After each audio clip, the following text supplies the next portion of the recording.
चलिए देखिए, एस्ट्रो में क्या है बेसिकली ना, एस्ट्रो में सबकी इच्छा है, हम सबकी, कि हम प्रिडिक्शन की तरफ बढ़े, राइट। बट एस्ट्रो में प्रिडिक्शन में बढ़ने के लिए थोड़ा सा हमें डिफरेंट लेयर्स को समझना होगा। जैसे हम कॉमन छोटी सी चीज ले लेते हैं, चाय बनाते हैं, तो उसमें हम स्टेप बाय स्टेप आगे बढ़ते हैं। पहले पानी लेते हैं, दूध लेते हैं, उसमें चाय तो इसी तरह हमको डिफरेंट लेयर्स जो है ये समझने होंगे कि एक कुंडली की लेयर्स क्या है। सबसे पहली जो लेयर है हमारी, दैट इज हाउसेस, जो घर है। अब कुंडली में क्या होता है, हाउसेस क्या है? हाउसेस को हम भाव कहते हैं। बेसिकली एक पर्सन के, एक नेटिव की लाइफ में बहुत सारे एरियाज ऑफ लाइफ होते हैं, जैसे बचपन हो गया, यंग स्कूल गोइंग एज हो गई आपकी, फिर क्या कहते हैं यूथ हो गया, शादी के बाद की एज हो गई, फिर वर्किंग एज हो गई। इस तरह से डिफरेंट फेजेस होते हैं, आप किसी भी चीज के ले लीजिए। अभी हमने एज वाइज गिना, दूसरा हम गिनेंगे स्कूलिंग वाइज गिन सकते हैं, मैरिज, बच्चे, गेन, करियर। तो इन सबको हमने डिवाइड किया हुआ है विद इन दिस 12 बॉक्सेस। ये जो हमारा चार्ट है, it has 12 boxes in all. ठीक है, ये जो चार्ट है हमारा, ये वैदिक चार्ट है, क्योंकि जो बाकी वेस्टर्न में चार्ट आते हैं, ईस्टर्न चार्ट आते हैं, ये सारे डिफरेंट आते हैं। साउथ इंडियन चार्ट जो आता है, नाड़ी में यूज होता है, दैट इज ऑल्सो डिफरेंट। अभी हम जो पढ़ रहे हैं ये हमारा वैदिक चार्ट है। इसमें बेसिकली ये क्या है, इसमें ना आपको जब कुंडली खोलेंगे तो कहीं प्लैनेट लिखा हुआ मिलेगा, कहीं ऐसे, कहीं आर ए लिखा है, कहीं एम ए। तो ये क्या है, जब हम टाइम डालते हैं, डेट ऑफ बर्थ डालते हैं, प्लेस डालते हैं, तो उस पॉइंट ऑफ टाइम पे जो प्लैनेट्स की पोजीशन थी उसका स्क्रीनशॉट है ये। कुंडली जो आपकी है, that's a screenshot of the planets position at the time you way born. अभी मैं यू करके बोल रही हूँ, बाकी आप जिसका भी चार्ट देख रहे हैं, ठीक है। और ये बॉक्सेस जो है डिफरेंट, ये तो 12 बॉक्सेस में डिफरेंट प्लेसेस पे आएंगे ये प्लैनेट्स, आप देखोगे इवन राशिस के नंबर आएंगे 1 2 3, 1 to 12 के बीच में। अब क्या है ये डिफरेंट भाव, डिफरेंट बॉक्सेस क्या बताते हैं, हम डिफरेंट लाइफ के एरियाज के बारे में बताते हैं, डिफरेंट एलिमेंट्स, जैसे कि एक पर्सन का कैरेक्टर, किसी के एजुकेशन, ये मैंने आपको इन शॉर्ट बताया। चलिए अब हम चलते हैं टुवर्ड्स द फर्स्ट बॉक्स। ये जो कुंडली का जो सबसे पहला बॉक्स है, ये क्या है? इसको हम कहते हैं तनु भाव, हाउस ऑफ सेल्फ। मतलब जो हमारी पर्सनालिटी, हमारा कंपोजिशन को दर्शाता है, that is your first house. एक पर्सन की पर्सनालिटी कैसी होगी आपको फर्स्ट हाउस देखकर समझ में आएगा। उसका हेल्थ कंपोजिशन कैसा है, फिजिकल हेल्थ कंपोजिशन कैसा है, ये आपको फर्स्ट हाउस ऑब्जर्व करने से आएगा। फर्स्ट हाउस लॉर्ड, ये हम आगे और ऐड करेंगे, बट फिलहाल के लिए इतना। जैसे कॉमन एग्जांपल है, एरीज लग्न होगा तो आप देखेंगे गर्दन पतली होगी, ये सारे कैरेक्टरिस्टिक्स आएंगे। पर्सन जो होगा वो काफी एक्टिव पर्सन होगा, फायरी पर्सन, क्योंकि air is the fiery sign. तो पर्सन में एक आगे बढ़ के काम करने की इच्छा होगी, मोटिवेटेड रहेगा। इस तरह से फर्स्ट हाउस हमारी पर्सनालिटी दिखाता है, उसको हम कहते हैं तनु भाव। कोई भी आपको क्वेरीज होगी चैट बॉक्स में या हैंड रेज कीजिएगा, once I see that I get back to you, क्योंकि इसका ना हाथों हाथ ही हम जो क्वेरीज को है सॉल्व करेंगे। अब ये जो बॉक्स है, सेकेंड बॉक्स, इसको कहते हैं हम धन भाव। धन भाव, हाउस ऑफ वेल्थ, अपने आप में क्लियर करता है कि एक पर्सन की लाइफ में इनकम को दिखाता है। इनकम के साथ साथ ये एक और बहुत इंपॉर्टेंट चीज दिखाता है, वो है फैमिली। फैमिली बैकग्राउंड कैसा है, जब पर्सन बॉर्न होता है तो फैमिली बैकग्राउंड क्या है उसका, लाइफ में उसके पास पैसा कैसा रहेगा, ये आपको दिखाता है सेकेंड हाउस। आपकी बोली कैसी है, आपका चेहरा है। फर्स्ट हाउस आपका हेड पोर्शन दिखाता है, सेकेंड हाउस आपका आईज से नीचे ये फेस पोर्शन दिखाता है। प्लस एक पर्सन की बोली कैसी होगी, वहां पे जो राशि आई है, वहां पे जो प्लैनेट्स आए हैं, उसके बेसिस पे, उस पे जो क्या कहते हैं एस्पेक्ट्स आए हैं, कंजंक्शंस आए हैं, उसके बेसिस पे ये सारी चीजें डिसाइड होगी कि कैसी है उस पर्सन की।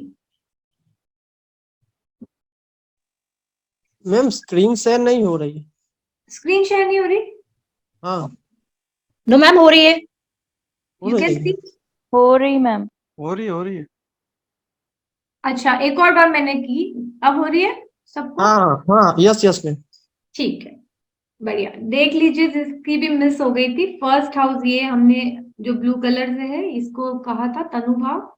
सेकेंड इज धन भाव, हाउस ऑफ वेल्थ। अब आ गए हम थर्ड हाउस पे। थर्ड हाउस क्या है हमारा? पराक्रम भाव, हाउस ऑफ करेज। एक पर्सन की एक्शन टेकिंग कैपेबिलिटी क्या है, क्या ये पर्सन इनिशिएटिव लेगा लाइफ में आगे या नहीं, ये इसके पराक्रम, इसके करेज के ऊपर डिपेंड करेगा एक पर्सन के। इसके अलावा ये हाउस और भी क्या दिखाता है? रिलेशनशिप में ये सिबलिंग दिखाता है। फर्स्ट हाउस खुद को दिखाता है, पर्सन को, देमसेल्फ। सेकेंड हाउस फैमिली का background, all in overall. Third house क्या दिखा रहा है? सिबलिंग, जो छोटे भाई बहन होते हैं, यंग भाई या बहन, वो दिखाएगा। फिर नेबरहुड, आपके आस पड़ोस का माहौल क्या है, वो दिखाएगा। आपकी इनिशिएटिव टेकिंग कैपेसिटी दिखाएगा। ठीक है, थर्ड हाउस से छोटा भाई बहन, उनको भी हम चेक करेंगे, right. Third house is also house of creativity, hobbies. तो जो हॉबीज होती है किसी भी पर्सन की, उसको भी हम थर्ड हाउस से ऑब्जर्व करते हैं कि कैसे पोजिशनिंग हो रही है। ठीक है,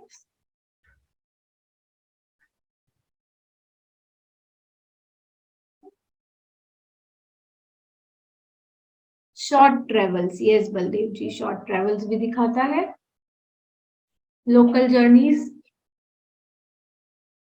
मैं मेन मेन पॉइंट्स हाईलाइट कर रही हूँ, आप जब इसको रिवाइज करें तो आप इसमें अपने पॉइंट्स भी ऐड कर सकते हैं। We can also confirm it in the next class when we talk about it, है ना। ऐसे तो एस्ट्रोलॉजी बहुत वास्ट है, तो main main points I am covering for you कि आप अपनी एनालिसिस स्टार्ट कर सके सही से। अब ये जो है हमारा फोर्थ भाव है, केंद्र भाव है, सुख का भाव है, हाउस ऑफ हैप्पीनेस। अब यहाँ पे देखिए, सुख क्या है जीवन में? जो हम फील करते हैं वो सुख है। जो चीज हम फील करें पॉजिटिव तरीके से, सुख है। मदर क्या है? सुख देती है हमें, एक तरह से नर्चर देती है। कई बार अभी जैसे हमारे कल्चर में मदर घर में ही रह के ममता प्रोवाइड करने का काम करती है, ठीक है। तो वो चीज को फोर्थ हाउस से हम मदर को भी देखते हैं। गाड़ी, बंगला, रोटी, कपड़ा, मकान, जो बेसिक नीड होती है हर एक की, वो आप फोर्थ हाउस से देखेंगे। फोर्थ हाउस से लग्जरी देखेंगे। आपके घर का कंपोजिशन क्या है, घर कैसा है जहां पे आप रह रहे हैं, उसको भी आप फोर्थ हाउस से देखेंगे। जब पढ़ाई की बात आएगी तो पढ़ाई में हम इस घर से स्कूलिंग को देखेंगे। इसमें एफ्लिक्शन होने से पर्सन की स्कूलिंग में प्रॉब्लम आती है, या मदर के साथ रिलेशंस में प्रॉब्लम आ सकती है। बहुत एफ्लिक्टेड हो, साथ में मून भी एफ्लिक्टेड हो, तो आप देखिए मदर को भी प्रॉब्लम हो सकती है। उस पर हम नेक्स्ट लेवल पे जाएंगे, बट अभी हम बेसिक्स ही चलेंगे।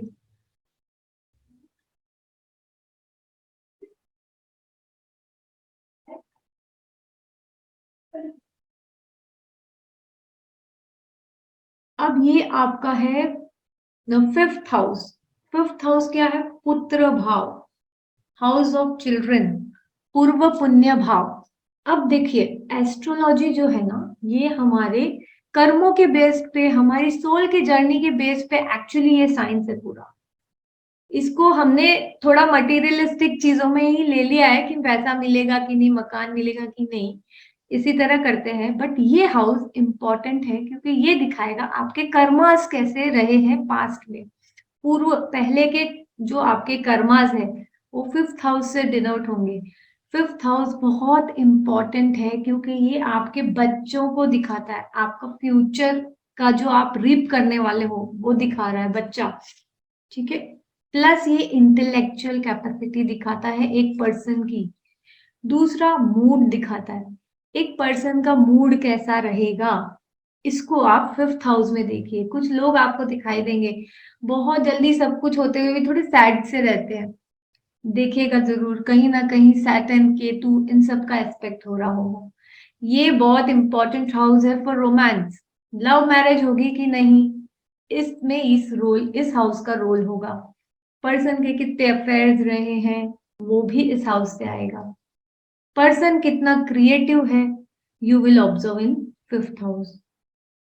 5th हाउस से आप ये भी देखेंगे कि एक पर्सन की ग्रेजुएशन की जो स्कूलिंग होती है वो कैसी होती है, ये चीजें इसमें आएंगी।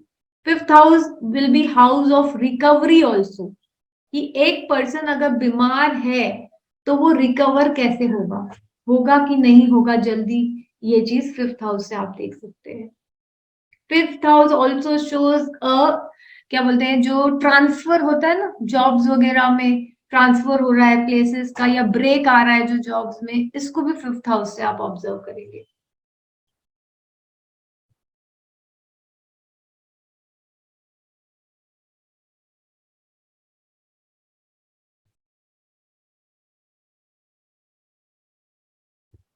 अब ये है हमारा 6th हाउस, इसको हम कहते हैं शत्रु भाव, हाउस ऑफ एनिमीज, रोग ऋण रिपु। ये देखेंगे आप 6th हाउस से। बीमारियां, दुश्मन, डेप्थ आपके ऊपर कितना है वो चीज देखोगे, जॉब देखोगे आप, सेवा का हाउस है ये, आपके प्रारब्ध का हाउस है कि इस जन्म में क्या करना है आपने, ये चीज दिखाएगा। ये कार्मिक बॉन्ड्स दिखाएगा आपके इस जन्म के, ये भी दिखा 6th हाउस दिखाएगा आपको। और हाँ, ये आपके मामा को दिखाएगा, रिलेशनशिप की बात जहां आएगी। मायके को दिखाएगा, अगर फीमेल का साइड है तो मदर साइड में कैसा है उनके घर का माहौल वो दिखाएगा।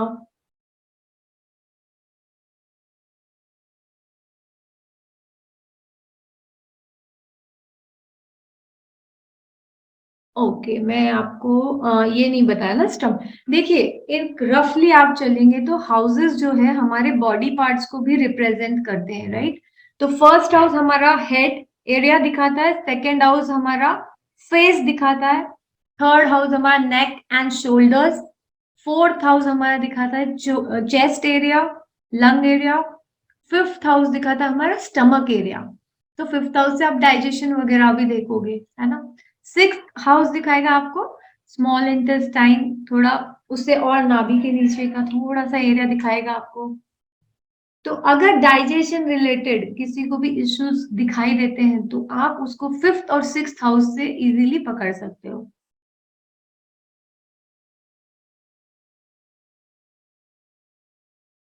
अब हम आ जाते हैं 7th हाउस में। 7th हाउस क्या है हमारा, जय भाव, हाउस ऑफ पार्टनरशिप। अब इसको समझिए, पार्टनरशिप, दो टाइप की पार्टनरशिप आप देख सकते हैं। एक तो marriage is one partnership with your spouse and second is business partnership. Both you can see from this house. 7th house बहुत इंपॉर्टेंट हाउस हो जाता है क्योंकि 7th हाउस फर्स्ट हाउस से तो 7th है अपोजिट है, ठीक है, स्पाउस का हाउस है, पार्टनरशिप का ही है। 4th हाउस से 4th है, सुख भाव का सुख है कि कितना है। फिर कर्म स्थान से 10th है, तो कर्म का सपोर्ट कितना होता है, भावत भावम में आगे हम चलेंगे तो वो चीज भी आप देखेंगे। 7th house is very important. 7th house आपको दिखाएगा it's a house of income also, source of society. First house आप खुद है, 7th हाउस सोसाइटी का हाउस है, तो इस ये भी चीजें 7th हाउस आपको दिखाएगा। और 7th house aspect, 5th house 7th house की क्वेरीज आपको सबसे ज्यादा आएंगी लाइफ में। और 10th हाउस एक तो प्यार से रिलेटेड, मैरिज से रिलेटेड आएगी और दूसरी कैरियर से रिलेटेड। इसमें भी सबसे ज्यादा रिलेशनशिप से रिलेटेड आती है क्वेरीज।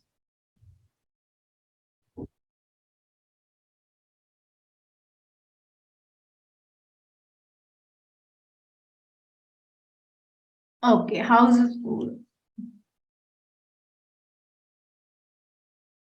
अब 8th हाउस पे आ गए हम। अब इसको कह रहे हैं मृत्यु भाव या आयु भाव, हाउस ऑफ लॉन्जिविटी। बेसिकली एक पर्सन की लाइफ कितनी रहेगी, लाइफ स्पैन क्या रहेगा, that we can see from 8th house. ठीक है, 8th house is house of sudden gain, sudden things which are happening, sudden gain, sudden loss, accidents. Accidents भी एकदम से हो जाते हैं, हमने कोई प्लानिंग कभी नहीं की होती है। हाउस ऑफ इनहेरिटेंस हो गया, ये आपके पार्टनर से मिलने वाला सुख। 7th हाउस हो गया आपका पार्टनर, उससे मिलने वाला सुख हो गया आपका 8th हाउस। एक पर्सन के ससुराल का माहौल कैसा रहेगा, पार्टनर की बोली कैसी रहेगी, इसको भी आप 8th हाउस से देख सकते हैं।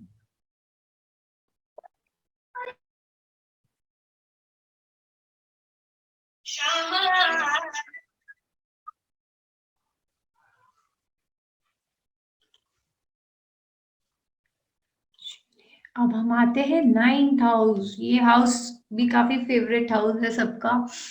ये एक्चुअली लक का हाउस है, धर्म का भाव है। मैम प्लीज एक मिनट मैम। हाँ बोलिए।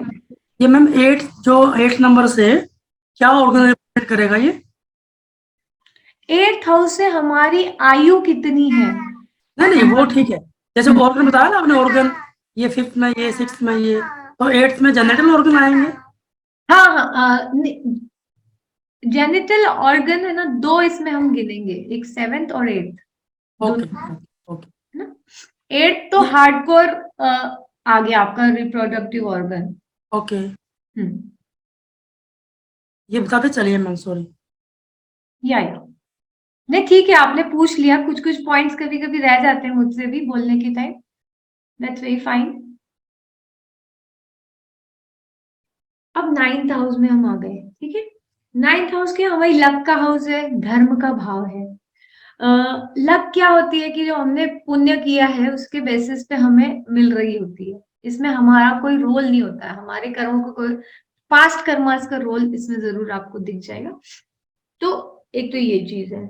दूसरी, ये फॉरेन ट्रेवल भी दिखाएगा आपको, फादर को ऑब्जर्व करना है। देखिए वैदिक एस्ट्रोलॉजी में हम फादर को 9th हाउस से ऑब्जर्व करते हैं। आइडियली स्पीकिंग मदर 4th है तो फादर 10th होने चाहिए, ये वेस्टर्न में ऐसे ही करते हैं, बट हम वैदिक में 9th में करते हैं, फादर को लेते हैं, और इससे काफी अच्छे रिजल्ट्स भी आ जाते हैं। ये चीज है। बट जब मदर के रेफरेंस से आप उसके पार्टनर को देखेंगे तब 10th हाउस ऑब्जर्व करेंगे। देखिए कुछ चीजें आप करते चलेंगे ना अपनी एनालिसिस, तो आपको और क्लियर होते जाएगा ग्रेजुअली। फॉरेन ट्रेवल्स के लिए देखेंगे, हम देखेंगे कि पर्सन के अंदर कितना धर्म भाव है, कितना उसके अंदर पॉजिटिविटी है, धर्म से रिलेटेड, स्पिरिचुअलिटी से रिलेटेड, ये हमको 9th हाउस से मिलेगा।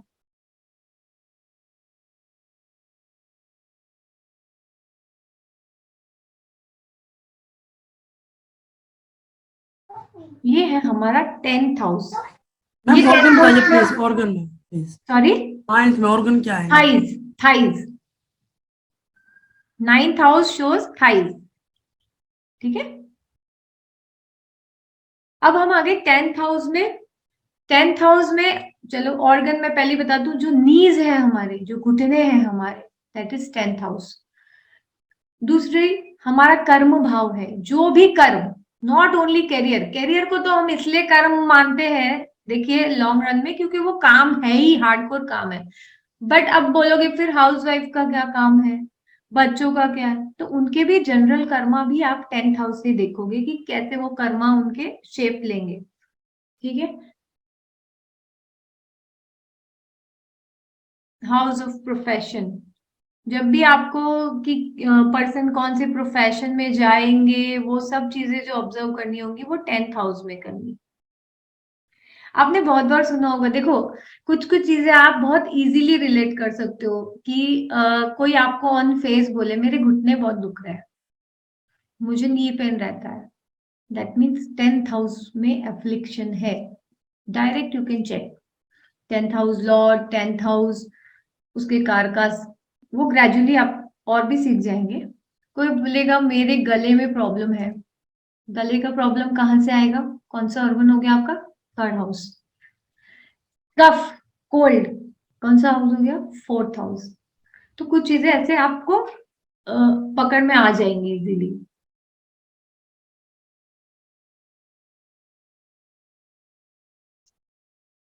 Now this is 11th house, लाभ भाव, house of gain, house of desire. ये बहुत इंपॉर्टेंट है। अगर आपको कोई भी एरिया में अचीवमेंट मिलने वाली है, जो आपकी डिजायर है वो फुलफिल होने वाली है, तो 11th हाउस जरूर एक्टिव होगा। ये देखना जरूरी है आपको कि 11, इसमें से आपका फ्रेंड सर्कल भी दिखेगा, आपके बड़े भाई, बड़े बहन, जो बड़े सिबलिंग्स है हमारे, वो दिखेंगे, फ्रेंड सर्कल दिखेगा, आपका सोशल नेटवर्क दिखेगा, आपको कैसा गेन्स हो रही है लाइफ में, ये भी चीजें दिखाई देंगी।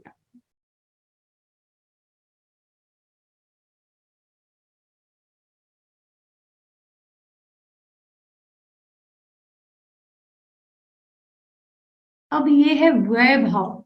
वैभव मतलब house of loss, house of expenditure, house of expenses, खर्चे का भाव है, खर्चा होना, वो हम 12th से देखेंगे। लॉस होना 12th से देखेंगे। Isolation will be seen from 12th। 12th is a very important house for intuition. एक पर्सन की इंट्यूशन क्या है, क्या लेवल है उसका, क्या कनेक्ट है उसका यूनिवर्स के साथ, ये चीज को आप 12th हाउस से देख सकते हैं। फॉरेन लैंड बहुत इंपॉर्टेंट है। वो लैंड, फॉरेन लैंड की डेफिनेशन क्या होगी, वो लैंड जो आपके लिए नया है, जो आपके लिए अजनबी है, that is a foreign land basically. अब तो इंडिया में तो कल्चर वाइज भी चेंज हो जाएगा ना, you can count it somewhere as foreign land also.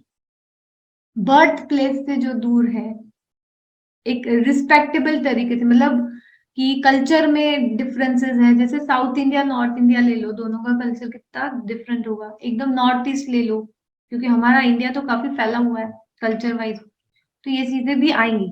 कई बार क्या होता है, फॉरेन मतलब हम लोग सीधा फॉरेन ही सोचते हैं और फिर बाद में रिजल्ट नहीं ले पाते हैं एनालिसिस में कई बार।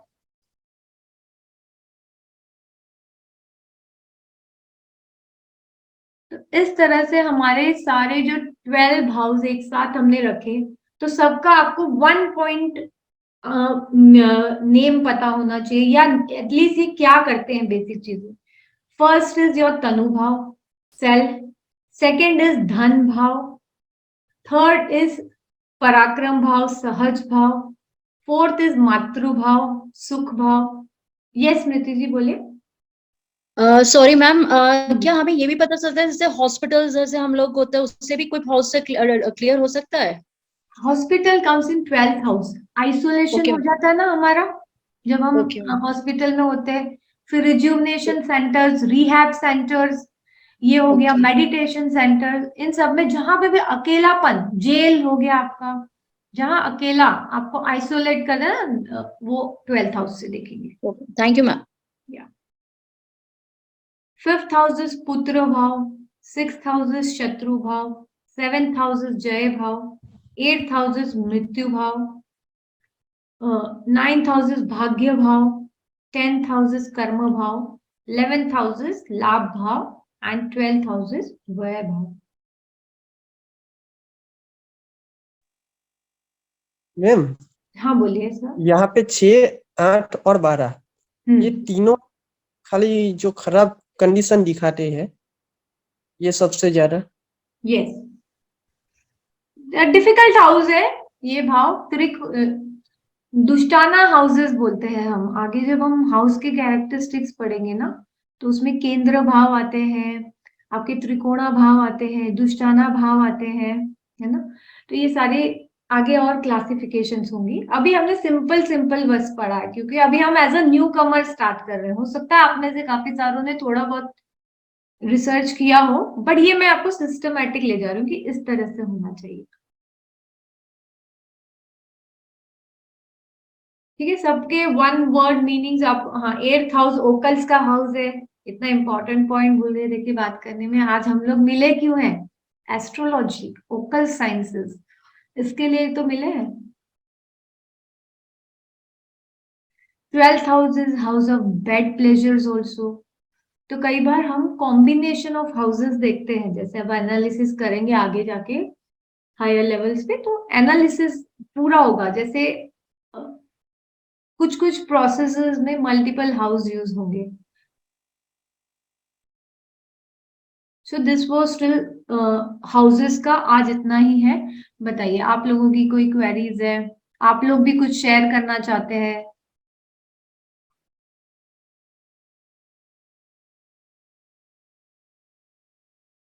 यस बलदेव जी, आप कुछ शेयर करना चाह रहे थे ना, कुछ पॉइंट्स।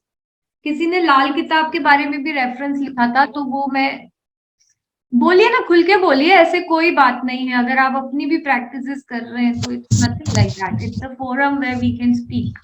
मैडम मैंने लाल किताब का नहीं बोला था, किसी ने बोला था, मतलब। यस, एडवोकेट जे बलूजा जी, आप हैंड रेस कर रहे हैं, बताइए सर। हाँ जी मैं करता हूँ लाल किताब फॉलो। ओके, तो बट लाल किताब में भी हाउसेस तो सेम ही यूज होते हैं सेम ना? ही है, सेम ही है, वो सब सेम है, रिजल्ट भी सेम ही आता है। बिल्कुल। वो है ना, एनालिसिस का पद्धति चेंज हो जाती है बस। मैं तरीका स्पेशली तो, मैरिज के लिए देखता हूँ। अच्छा, लाल किताब से वैसे काफी चीजें अच्छी भी आ जाती है उससे, मगर वो उसके उपाय है ना, इस पॉइंट ऑफ, ये मेरा व्यू है जो मैं आप लोगों के साथ शेयर कर रही हूँ। उसकी फिलॉसफी क्या है? टू कंट्रोल थिंग्स, लाल किताब की, जी कि मेरे काबू में आ जाए प्लानेट। मेरे को ये चाहिए तो ये मेरे काबू में कैसे लूं और मैं इसको कैसे कर लूं, कोई टोना टोटका करके। रावण संहिता से वो थोड़ा प्रेरित है, उसका सारा ज्ञान। बट जैसे नाड़ी है, पराशरी है, it is about the moksha theory, कि इसमें जो चीज अच्छी बोली गई है ना, वो अच्छी मोक्ष पॉइंट ऑफ व्यू से बोली गई है, मटेरियल पॉइंट ऑफ व्यू से नहीं है। अच्छा बोला, वो नहीं बोला है इससे। काफी बार कंफ्यूजन होता है हमें जब हम कोई सूत्र पढ़ते हैं, तो बोलते हैं ये तो प्लानेट, उच्च का प्लानेट, ये तो बहुत अच्छा रिजल्ट देने वाला है, ऐसा बोला जाता है। ठीक है, बट जब आप एनालिसिस करने बैठोगे ना, आप देखोगे ये तो रिजल्ट नहीं दे रहा है, उच्च का प्लानेट है ये, नहीं आ रहा है पैसा, नहीं आ रहा है लक। क्यों नहीं आ रहा है? क्योंकि वो मोक्ष की तरफ ले जा रहा है आपको, उसके पॉइंट ऑफ व्यू से उसमें लिखा है कि ये पॉजिटिव रिजल्ट देगा। और आप जो आज की तारीख में अच्छा समझना चाह रहे हैं, वो मटीरियलिस्टिक पॉइंट ऑफ व्यू से, मैं पैसा कितना कमाऊंगी, मेरे घर गाड़ी कितने होंगे, आप वो पॉइंट ऑफ व्यू से देख रहे हैं। वो पॉइंट ऑफ व्यू से जब आप लाल किताब करेंगे तो वो एग्जैक्ट मैच हो, क्योंकि उसमें मून मर्क्यूरी को बहुत इंपॉर्टेंस दिया है लाल किताब में। अच्छा माना गया है कि मून मार्स साथ में है तो पैसे कमाएंगे लोग, अच्छा, क्यों है, माइंड जो है उसके ऊपर। वही चीज नाड़ी में आप आ जाओगे, तो नाड़ी में कहा है कि ये जो मून है ना, ये सबसे खतरनाक प्लैनेट है। खतरनाक क्यों? कि जिसका मन भटकेगा वो उतना अपने मोक्ष के रास्ते से और भटक जाएगा। यस सर, बोलिए सर। मैम ऐसा है कि लाल किताब है ना, लाल किताब में कुछ नीच है ही नहीं। हाँ, वो तो अगर पोजीशन बेस्ड है, कौन से हाउस ठीक है, में कौन है, कौन सा किस घर में जा रहा है, उसके बाद। बस वो अपना रिजल्ट भी देगा। ठीक है, मैंने वो भी करती हूँ, बट मैं प्रैक्टिस नहीं करती उसको। प्रैक्टिस मैं भी नहीं करता हूँ, बस ऐसे देख लेता हूँ, किसी की मैरिज नहीं हो रही होती हाँ, है तो फिर मैं उसको अप्लाई करता हूँ। हाँ, वो सबके अपनी अपनी कन्वीनियंस से सब चलते हैं। देखो, नाड़ी, कोई नाड़ी किसी को समझ में आती है, किसी को लाल किला, किसी को केपी समझ में आती है, किसी का हाथ अलग अलग इसमें बैठा हुआ होता है। तो उस हिसाब से मार्स वीक होगा ना, तो लाल किताब में स्ट्रांग होगा पर्सन। वीनस स्ट्रांग होगा तो नाड़ी में स्ट्रांग होगा पर्सन। और मर्क्यूरी स्ट्रांग होगा तो केपी अच्छा करेगा। मेरा मार्च 11th हाउस में है, मेष लग्न में, मेष विद लगन जुपिटर, है। मेष और लगन। फिर आप strong ज्यादा होगा नहीं कर पाओगे जब आप डेट ऑफ, जब आपने सीखा होगा ना लाल किताब, आप उसमें जाके देखिएगा कि मार्स एफ्लिक्टेड होगा आपका उस टाइम पे, तब आप वो ज्यादा यूज करोगे, क्योंकि मार्स एफ्लिक्टेड है टाइम मैम पीरियड। गुरु स्ट्रांग हो तो, गुरु स्ट्रांग हो तो गुरु तो स्ट्रॉन्ग चाहिए ही चाहिए एस्ट्रोलॉजी के लिए। गुरु और मर्क्यूरी कहीं ना कहीं स्ट्रॉन्ग रिक्वायर्ड ही होते हैं, क्योंकि मेरा गुरु is knowledge. Mercury 8th house में वो रिसर्च करवाता है, बिल्कुल बिल्कुल। और मार्स और जुपिटर है 11th हाउस में। एरीज में है ना आपके, बोला आपने? हाँ हाँ। हाँ, तो आप जेमिनी लग्न के हो गए। जेमिनी वाले वैसे तो इंटेलिजेंट होते नहीं हैं। नहीं, एरीज लग्न है। फिर अच्छा, एरीज लग्न 11th है। हाउस, हाँ एरीज लग्न है। 8th house mercury. बट है ना, आपको एक चीज कंट्रोल करने की है। क्या चीज की? शक नहीं करना है। रिसर्च है तब तक ठीक है चीजें, मगर कंट्रोल में चलना है, मतलब कि सीमा तो को ये मेरा, समझना है। ये पैशन है, मेरा प्रोफेशन तो एडवोकेट। हाँ हाँ, आप तो एडवोकेट है ना। नहीं, हाँ बट जी। फिर भी क्या होता है कई बार, वो मर्क्यूरियन एस्ट्रोलॉजर, मैं तो ऐसे ही बोलती हूँ, मेरी खुद की फिलोसफीज है जो मैंने इतने टाइम में देखी है। मर्क्यूरी से स्ट्रांग वाले लोग ना एकदम छोटी छोटी डिटेल्स में भी जाते हैं, जी मैम। एकदम छोटी छोटी डिटेल्स में, कि इसने वो दिन में इतने बजे ये किया होगा, ऐसे टाइप की डिटेलिंग करेंगे वो, एकदम जी मैम, ज्यादा। ऐसे ही करता कौन हूँ। से कौन से कलर का कपड़ा पहना होगा उस टाइम पे, ऐसे टाइप की डिटेलिंग करते हैं मर्क्यूरी वाले। और जी जहां मैम, पर मैं तो ये भी देखता हूँ आंखें कैसे जा रही होगी। हाँ, और जहां पे जुपिटर की बारी आएगी ना, तो वो कैसा सोचेगा कि इसको मैं ये बताने से इसके जीवन में क्या फर्क आने वाला है, क्या फायदा इसको बता के। वो पॉइंट ऑफ व्यू चेंज हो जाता है, वो अलग थॉट प्रोसेस से वर्क करते हैं जनरली। ये मेरा ऑब्जर्वेशन रहा है। मैम ये क्लासेस कितने दिन होंगी एस्ट्रोलॉजी की? ये ना एवरी थर्सडे हम रखेंगे, 7:30 रखेंगे एवरी वीक, या एक वीक छोड़ के एक होगी, ऐसा हो सकता है। बाकी मोस्टली 7:30 रहेगी, है ना। थर्सडे कितनी में क्लास होंगी मैम ये? इसकी तो अभी चलेगी, अभी तो एस्ट्रो में तो बेसिक ही बहुत सारा है। ओके ठीक है। 17-18 क्लासेस तो हो ही जाएगी करते करते। मैम यहाँ पे 12th हाउस है, तो वहाँ उससे आप मोक्ष देखा जाता है ना? यस। ओके। और मैम जो पढ़ाई है वो कौन से हाउस से देखी जाती है? पढ़ाई को हम 3-4 लेवल पे बाइफरकेट करते हैं। सेकेंड हाउस को हम देखेंगे कि पर्सन ने कैसे एब्जॉर्ब किया है पढ़ाई को, पॉजिटिव नेगेटिव तरीका क्या है, उसका अप्रोच क्या है, प्ले स्कूल टाइम में जब छोटे बच्चे होते हैं तब का। फिर 4th हाउस से आप देखोगे प्राइमरी एजुकेशन देखोगे, स्कूलिंग बेसिकली। 5th हाउस से ग्रेजुएशन देखोगे। 9th हाउस में आ जाओगे तो post graduation and higher study, doctorate studies and all.